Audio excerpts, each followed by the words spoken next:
your CIGTV News Update. I'm Donna Bush. Thanks for joining us.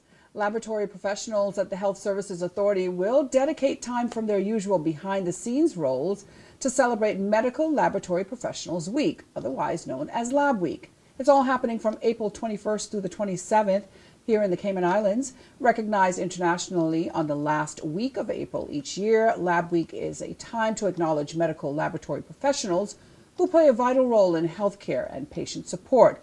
Now, the theme this year is Get Results, Take Your Lab to the Next Level. HSA's pathology laboratories at the Cayman Islands Hospital and Faith Hospital in Cayman Brac are JCI accredited, and as members of the Caribbean Association of Medical Technologists Cayman Islands branch, laboratory professionals from the HSA and other laboratories across the Cayman Islands have combined efforts to host two public events focused on early detection and improvement of patients' results.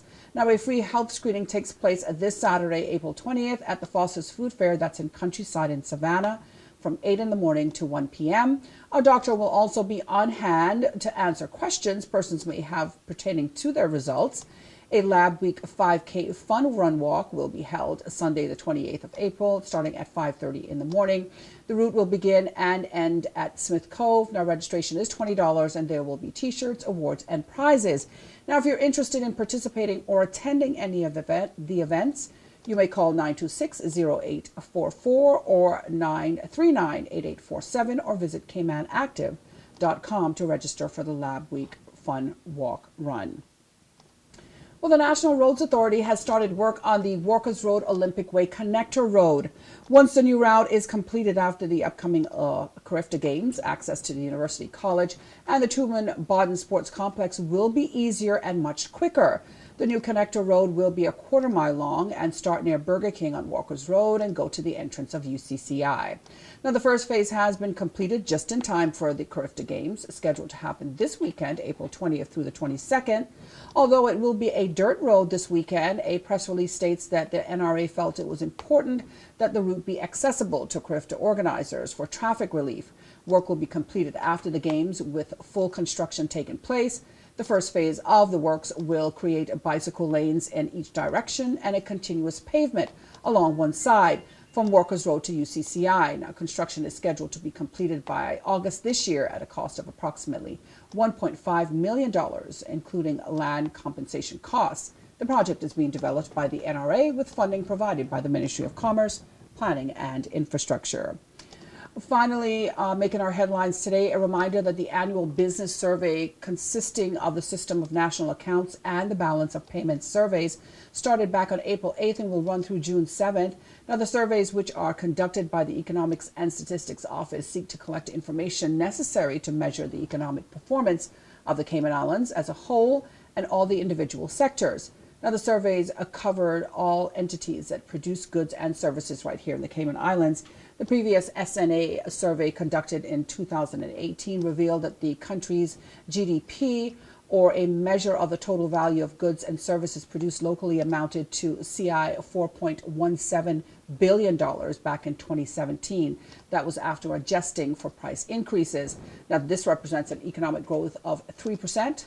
All survey respondents are required to return a completed form by the survey deadline, June 7th. ESO staff is available to assist entities in completing the survey forms, and other information can also be found on the website eso.ky, or you may request it by contacting 244-4676 or 244-4600.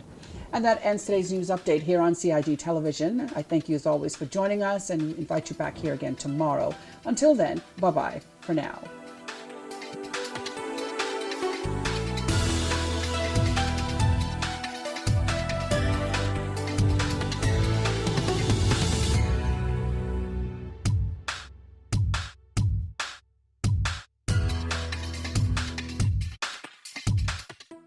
Boating, fishing, and water sports in the Cayman Islands are great, but keep a cool head.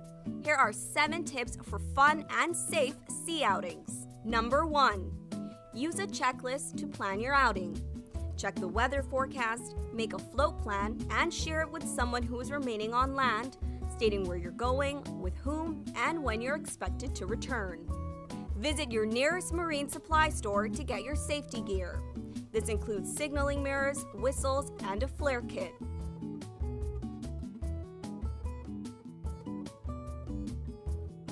It's also very important to have onboard flotation devices and life vests for each person. There are different types of vests. Some are for water sport activities such as snorkeling, and others are for going on offshore boating or on fishing trips. Number 2. These items can be lifesavers in case of an accident or bad weather. Number 3. Use a motor kill switch, especially if you're boating alone. In case of a leak or breakdown, always stay with the boat until help arrives. If you capsize, an emergency beacon or locator device can send a distress signal to inform the authorities of your location. Larger flares will indicate distress to a boat, airplane, or search and rescue officials. Number 4. In addition to sunscreen, food, and beverages, it would be smart to have a cell phone. Make sure your marine radio works. Cayman boaters use channel 16 to communicate. Number 5. Also, don't forget your anchor and sufficient rope. Number 6. Boat operators should be familiar with the local waters and reefs, as well as the capabilities and functions of the vessels they are using. Always obey the rules of the sea and the marine environment, and have courtesy for others. Number 7. Alcohol and salt water do not mix, especially if you're the captain. Some useful contact numbers are 911. The RCIPS Marine Base is 649-7710, and the Port Authority is 949-2055. Smooth sailing, all!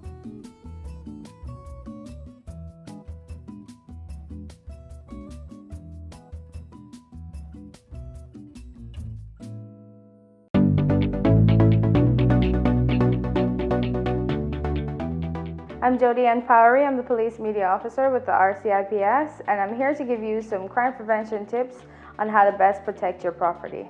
The first thing that we want to discuss is our points of entries. Let's start with the front door, and then we'll move on to the windows and the back doors or sliding glass doors. The first thing to consider is the front door. This particular front door has 2 deadbolt locks. One of these deadbolt locks are properly carpentered and the other is not. When your door is properly locked, you'll hear a click at the end and the deadbolts are not able to move. If it is slightly opened, then you can push the deadbolt back without having any restrictions. I'll now proceed to show you what your lock should look like when it is properly locked.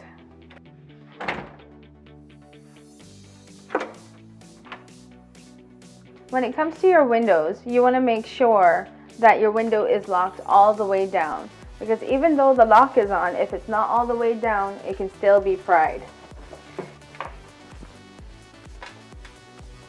The proper way to lock the window is to make sure that the window goes all the way down to the seal and then you pull across the lock. When you have a sliding glass door at home, you want to make sure that you have secondary locking devices in addition to the lock that comes with the door. One of those can be a simple piece of wood that's jamming the doorway.